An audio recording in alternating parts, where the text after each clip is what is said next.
Greetings, fellow Earthlings. Welcome to another episode of And Another Thing with Dave. Seeking the truth, exposing the lies. Remember, together, we are unstoppable.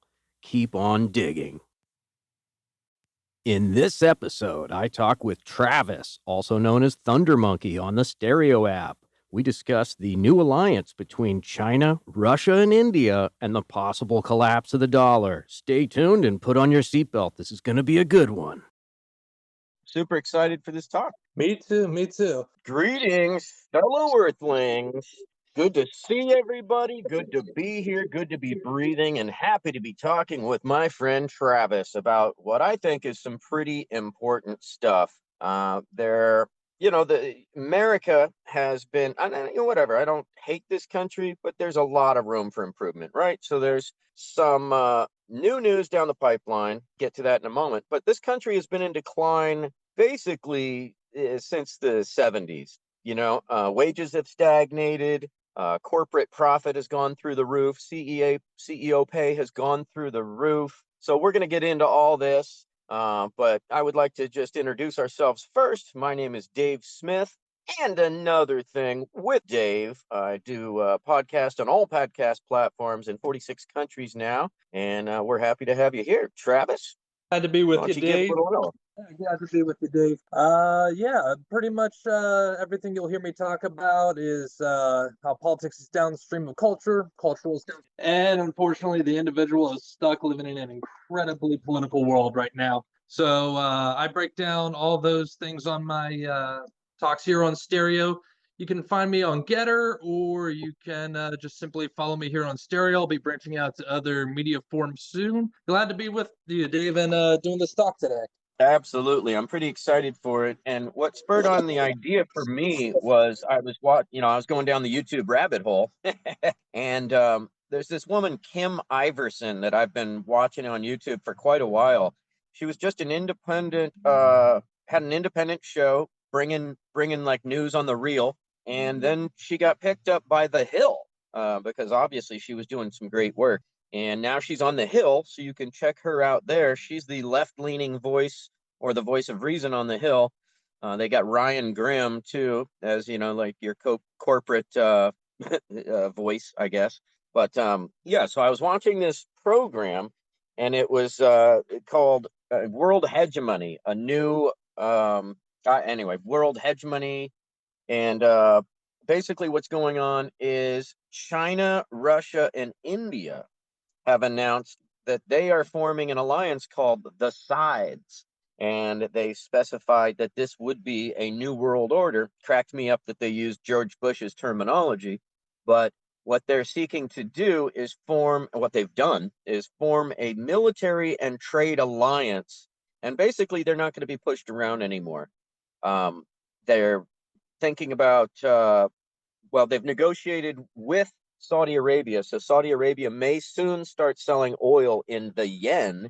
And I'm not sure if people are aware, but we've got this thing called the petrodollar that we established, I believe, right after World War II, which is an agreement with Saudi Arabia that they would only sell oil in dollars. So anybody has to, say you're in Italy, you have to exchange your currency for American dollars to then buy Saudi Arabian oil, right? So that props up our economy in a huge way, because as you all know, we don't really have a manufacturing sector anymore.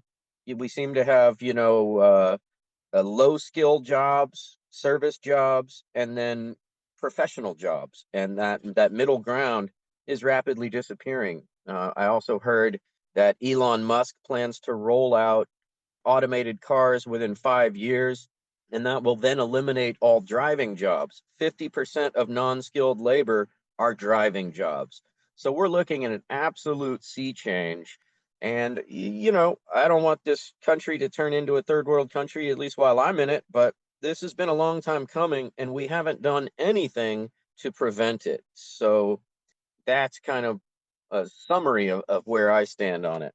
What do you got, Trav? Yeah, so I watched the link you sent me, and immediately the first two things that came to my mind when I heard this sounds like two things. Cassius Belli And Cassius, I've never heard the word. I've only ever read it. Photorus, I believe, pretty much calling for an unusual alliance. Naturally, China and Russia um, wouldn't naturally be allies. In fact, we could have very well given Russia a reason to stand against China, side up more with us. I mean, if you think about it before, as soon as we started going after ISIS hard and obliterating them, they kind of were like, okay, and backing off. They weren't making really much aggression on anything. You know, we gave them access to be able to do more oil trade. Still had to do it in petrodollar. Now we've kind of dropped all over it. And I believe it was, if I'm not mistaken, I might have the date off by a few days here. February 4th, I believe was the day that they put this little memo out. And then what do you know it, February 24th, well, I shouldn't say the invasion began, but the continuation of the invasion of Ukraine began. And you've seen China standing back, being awfully quiet, but still trying to play both sides, be extra supportive of it. I think this paper shows us everything we need to know about what's going on. My theory has, I believe I mentioned it on our last show together, Dave, was simply that China is pretty much waiting for a time in April when sees to be able to get over to Taiwan, slow down to be able to give them a chance to go and get quote unquote the reunification of China and consume Taiwan. And you look at other countries that aren't really listening to it, such as North Korea, which is pretty much upheld by the strong, mighty hand of China at that point. They don't really have too many other allies. North Korea wants to reunify its peninsula, and as far as materials and precious metals and actual chip inhibitors, the largest supply is in Taiwan. The second largest is over in South Korea. Yeah, I see this spiraling out of just being these three countries. But you look at this, and it's not looking too good. India could easily provide the cheap labor as China's costs are continuing to spiral out of control. But it sounds like they already knew that what our response would be. They know us better than what we know them to be. So I'm a little uneasy on that. It seems like they pretty much they did their homework, and our country has been asleep at the wheel. What do you got? Yeah, I completely agree. There's a few things to touch on there. As far as ISIS goes, not a lot of people are aware that we were actually supporting ISIS to fight against the Assad, government. We called it a regime. I guess whenever we don't like a government, we call it a regime. So to fight against the Assad regime, we were backing ISIS, which was the big bad boogeyman that we created. Let's roll it back a little bit. How did ISIS get created? It's the military officers and the police officers of Iraq that were fed up with us coming to their country, disbanding both of those branches of government, throwing their country into chaos. So those people, they became the quote unquote insurgents, right? All of a sudden you're laid off from your job and you're watching your country go to hell. So give me 1 second.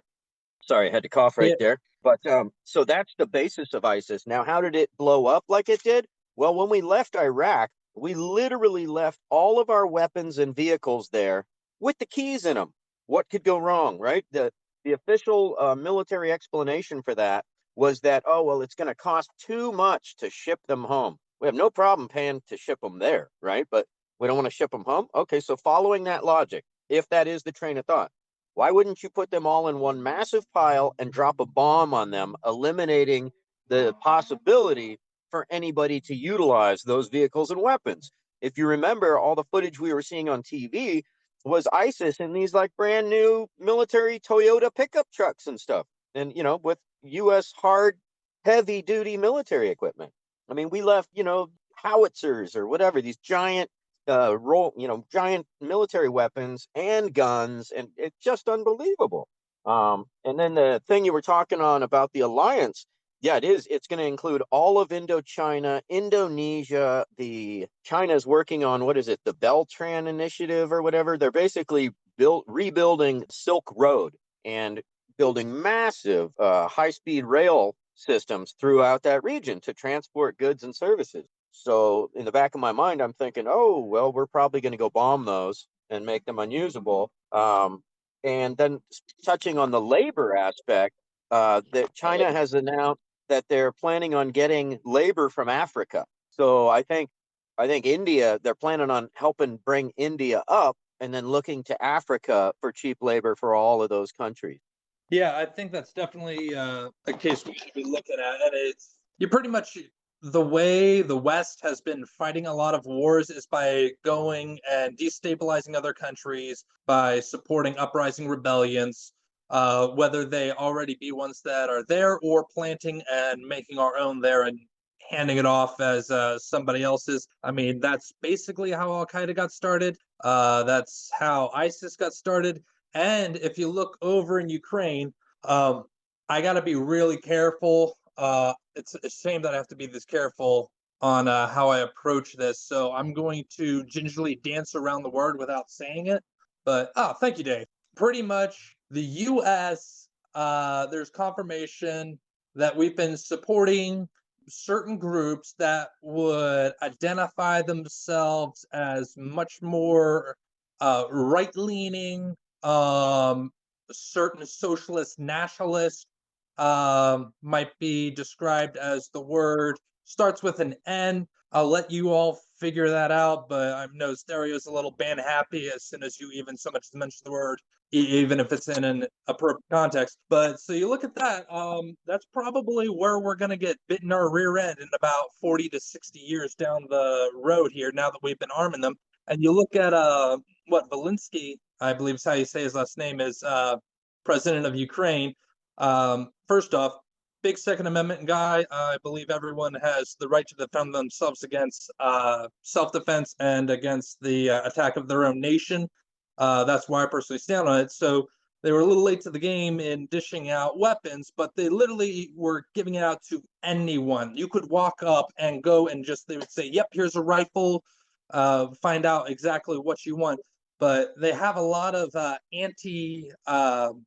plane anti tank machinery that random civilians have also been taking. So you look at that, you look at we've been funding that certain group that we can't really mention, but is rather prominent over in Ukraine. And you look at the fact that pretty much they're handing out weapons, massive, massive damaging weapons to anybody that pretty much comes in and says, hey, I like a weapon, and they just have to allege that they will defend. There's been concerns already from people, reporters that have been on the ground about uprising warlords, crime lords, pretty much causing a new mafia. But if you take that in conjunction with the group that we're currently funding right now over in Ukraine, it looks like we could very well be having an old enemy rear its head real soon, within, I'd say, 30, 40, 60 years, somewhere like that. So that's something I would already be on the watch out for. Another thing I want to address also, we've talked about the petrodollar.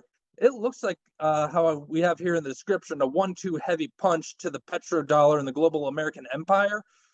We have the yuan being, at least in heavy talks with and high consideration of becoming the new currency here for the petrodollar. And Russia is making massive moves to buy up a bunch of valuable metals, gold, silver, trying to, I mean, the West isn't hanging on to them, so they're pulling it together. And there's been speculation. I heard this on the Blaze with Glenn, that they're looking to be the new, within the next couple of years, the new gold standard. So you have the U.S. who got off the gold standard. I believe it officially. We made moves in, I believe, 62 or 63, and it became official in 65 to be off the gold standard. So we not backed up by gold.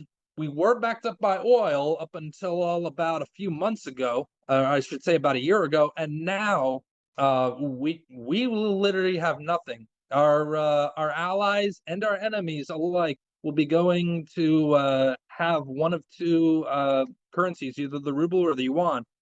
So economically, this is in China's playbook. They would much rather fight a war economically than they would with soldiers, but they're gaining both abilities. And if you cripple the U.S. To the degree that it looks like this could do, any sort of an offensive or defensive move from the U.S. it looks like would be short-lived and pretty much in vain. So I personally am a little nervous. Born and raised in the '90s, but now it's kind of like ever since I got to, for the first few months of my life, watch the destruction of the USSR. No memories of it. I think I was like 3 months old. So, and ever since then, it's pretty much all been downhill from there. So those were the best years of my life. Was a few months old, and the U.S. has just been rapidly declining. So I don't know really how much longer we have. I'd like to have something to pass on to my kids, but I don't know, man. What are your thoughts? Yeah, yeah. I mean, that's you hit on so many points there. I was born in 1967, the summer of love, and I've seen this country just gradually decline ever since. I'm a firm believer that as a result of the near revolution in the 60s, there were major changes made. One of those being to stagnate employee wages so that people can't take, a week or two off and travel to Washington, D.C. in massive numbers to protest, right? It's no accident that, a lot of Americans have 2 or 3 jobs. That is not by accident. It's no accident that we did away with free college education, right? These are not accidents. And same, it's not an accident that fuel prices are through the roof. The companies are greedy, of course, but our government is letting that happen. With a signature, any president could put in place an anti-price gouging initiative, right? Especially in the middle of a quote unquote pandemic. So many things all in alignment, and it's a huge puzzle, right? But once you go down the rabbit hole, you start connecting these dots. And if you pull the lens back, you start to see a pretty consistent picture of where we're headed. And it does not look good. But like I said, this is not created overnight. This has been a long time coming, and our government has done absolutely nothing to stop it, which leads me to believe somebody is okay with this happening. Speaking of the gold standard, yeah, what could go wrong? Right now, our money, after eliminating the gold standard, our money wasn't tied to anything. So literally monopoly money. The only thing that backs the dollar is your belief, our belief in the dollar, right? And then the petrodollar, after World War II, or whenever that was signed into being, that solidified oil as the thing that backed the dollar. But now what do we got, right? It's basically monopoly money. The a lot of people don't know, but during COVID, in the early days of COVID, the Federal Reserve pumped something like $4 trillion into the U.S. economy just to prop it up. Well, that's money that's not based on anything. They're just printing paper. And then we can pull back the lens a little bit more, and you look at the origin of the Federal Reserve. A lot of people think it's a federal organization. It is not. It is an alliance of for-profit companies, banks, that formed a cabal, basically, and are in collusion to make money off of the U.S. Treasury, right? So why couldn't the Treasury just print our money? Oh, no. The Federal Reserve has to print it, and then they loan it to the Treasury with 25% profit. So as soon as you get $1, it's only worth 75 cents, right? Like a penny now costs 2 cents to make. So this decline has been a long time coming.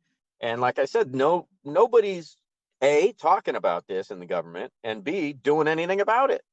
Another thing that blows my mind is, I'm not a Democrat or a Republican. I've gone third party with the People's Party. Urge everybody to check them out, www.peoplesparty.org. They don't take any corporate money, and they're all about ending this two-party hegemony. But oh man, I lost my train of thought. But the Kim Iversen show that sparked my thought here is Kim Iversen, China and Russia declare a new world order. And this was posted on YouTube 2 weeks ago. Back to you, Travis. It's extremely concerning. I want to also preface everything we're saying here. I'll probably mention this all throughout the show a couple times just to make sure that none of us get in trouble. Since we're talking a lot about economics and money and stuff like that, I want to make sure everyone knows I am not a financial advisor. I'm not an economist. I am a guy with a big mouth and an app called Stereo who absolutely loves this thing. So that being said, do your own research. What we say is not gold, but neither is the US dollar. Take what we say with a grain of salt, but I think pretty much Dave and I do a pretty good job of trying to back up all of our stuff with sources, reliable ones as well. This is all just a lot of speculatory stuff at this point. That being said, I personally have been buying up silver at this point with the way things have been going. I've been getting it in regular ounces, and I'm about ready to start buying things in about. It comes in little 10th ounce coins because it's a little hard when everything goes to crap to just snap up a 1 ounce coin. But that's personally what me and my family's doing, along with just being a lot more self-reliant. We got some chickens on the way. We got tomatoes and vegetable plants we're getting ready to, and trying to upgrade a bigger lot size and a bigger home here to being a little more self-reliant. Because at this point, like you said, the US dollar, it's all about how much faith you have in it. And really, when everyone sees how jobs can't be filled, when they see the supply chain crisis just cracking at the seams, and can't we still that everybody stopped talking about it, but that still has not been resolved. Over out towards where you live, over in Cali out there, I understand the ports. The big thing about that is if there's like one stuck out there, it's all hands on deck. We have an emergency. There's hundreds of them, and it's been like that all throughout 2021, in through this year in 2022. I've seen videos where it sounds like freaking gunshots going out. Turns out it's not. It's just that there's, giant crates, giant warehouse bins that are filled with things like tomatoes. And because they've just been waiting so long, they've been rotting, fermenting, and just the gases in there have been causing hinges to blow off. And then you just see like tomato juice, fermented tomato juice spilling out all over the place. It is an absolute mess. So not only are we paying for all this stuff, but we're not getting it. It's being destroyed. Yeah, you wonder why there's empty shelves. We can't get our act together here, unfortunately. That's a really great point. I was listening to, and I want to preface also, I'm not an economist. I'm not an expert on anything. This is my opinion based on what I've looked at on YouTube, what I've read, but I try to find the most legit sources that I can, and also to counter them with other sources to make sure that there's a common thread that many people are discussing. So, once again, don't take my word as gold. Go do some research yourself. That's why I put that link in the title there. And I'd be happy to, suggest investigative journalists that I'm a fan of. Some are Abby Martin, Lee Camp, Glenn Greenwald, Max Blumenthal. The Jimmy Dore Show is a great resource. He has authors and reporters on all the time, digging deep, usually countering the lamestream narrative. But I also wanted to talk on the supply chain. I was listening to economist Richard Wolff on KPFA 94.1 FM. You can also get that online, kpfa.com. And what he was saying is that the supply chain is all BS. The supply chain collapse is all BS. And that the only reason these ships are sitting in the port is because they're waiting to get the price they want. And this kind of makes sense, right? Because to unload a shipping container, a ship full of shipping containers, it's one man in a crane. So where is COVID come into play? That guy's not interacting with anybody. He's 500 feet up in a massive crane booth unloading these things. And then there's other mobile cranes on the ground that move them in and stack them, and then another crane to load them onto a truck. So these are all one-man operations. So where is the supply chain collapsing? And then truck drivers, they're in a truck by themselves. So the only thing that would make sense is, oh, well, they can't unload it at the final destination at the store or whatever. What? Really? How? So if you break it down to the minutia, it falls apart, right? But once again, this is from an economist, Richard Wolff. Look him up. He's saying it's all corporate greed, because it's the law of supply and demand. If the supply goes down, the price goes up. He's saying this is manufactured decreasing of supply so that corporations can maximize their prices and maximize their profit. And I see that to be true on a local level, right? I've got a local grocery store here. Oliver's. They've got 3 or 4 stores in this county, and they claim, their advertisement is local food for local people, right? And they're a grocery store with a burrito taco shop in there. So all the product that are in their burritos come from their grocery stores, which obviously they're getting a good price on, right? They're not paying what a burrito store, what a restaurant would be paying, because they're buying wholesale as a grocery store. And I'm sure that they're using chicken that's about to go bad, pork that's about to go bad, beef that's about to go bad, right? So it's a way of using product before it turns to waste. So very smart business practice. But now at that place, a burrito went from $7.99 to $10.99. So riddle me this. How can you charge $10.99 for a burrito when you're getting all the ingredients at wholesale prices, and they still sell a whole chicken for $9.99? So you can get a whole chicken cheaper than you can get an effing burrito? Doesn't make sense. There's way more at work here than supply chain. And I just wanted to talk. I wanted to hint on farmland as well, right? I just did a, I don't know, 1 minute, 3 minute, 1 minute video on Instagram the other day while I was at the doctor's. I was looking across the highway, and there's all this beautiful farmland with a housing development on the left. And you can tell that it's encroaching and that the housing development is going to grow like it has in many areas of this county. And it's going to eat up this beautiful, fertile farmland. Where are we going to get food? We can't always get it from over there, right? The Central Valley of California, their wells, their aquifers are going dry. That area is not, and it's been overproducing for way too long, right? Because of greed, once again. California provides something like 1/5 of the world's produce. What could go wrong? How about California producing produce for California? At least for the United States, right? We could ship avocados around the country, but every place should have farmland. Every community needs farmland. Otherwise, you open yourselves up to the weak link in the chain. And in this case, it's corporate greed and supply chains or whatever.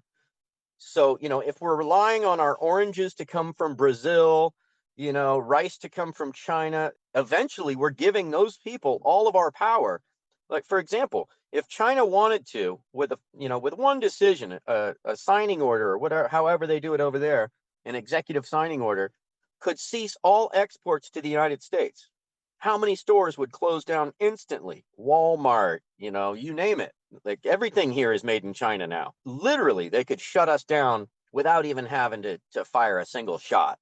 And we've set that up by allowing, thanks to Bill Clinton, the North American Free Trade Agreement, NAFTA, and other legislations that have outsourced our manufacturing, right? Detroit used to be the gleaming beacon of capitalism worldwide. Now it looks like a third world country, as does parts of Ohio. Flint, Michigan still doesn't have drinkable water, and that was done on purpose, by the way.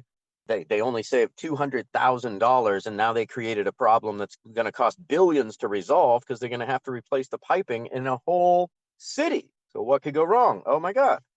And where's that money going to come from? Back to farmland. Bill Gates has been buying up farmland at a feverish pace. He's now the single largest owner of U.S. farmland. We know he's a huge advocate for GMOs, and anybody that hasn't really done much research about nutrition, farming, the World Health Organization said the only way to meet the needs of a growing population is sustainable, regenerative, organic farming. So the whole GMO myth, it's BS. The whole commercial agriculture thing is BS.